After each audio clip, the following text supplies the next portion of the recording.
Στο Άγιον Όρος τα κεριτά καίγονται χωρίς να μικραίνουν.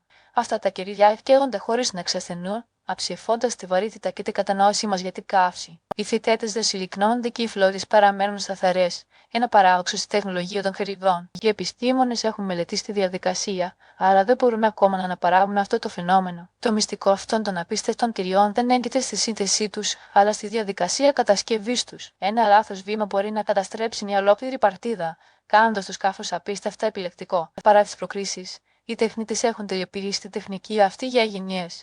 Η τέχνη της δημιουργίας αυτών των μοναδικών θεριών μεταδίδεται από δάσκαλο σε μαθητευόμενο. Κάθε κερί είναι μια απόδειξη της ανθρώπινης ευφυΐας και επιμονής. Η ακρίβεια που απαιτείται για να δημιουργηθούν αυτά τα κεριά είναι ένα θαύμα από μόνη της. Κάθε λεπτομέρεια, από τη διαδικασία βύθισης μέχρι το κόψιμο του καναλιού, έχει σημασία για να επιτευχθεί η τέλεια καύση.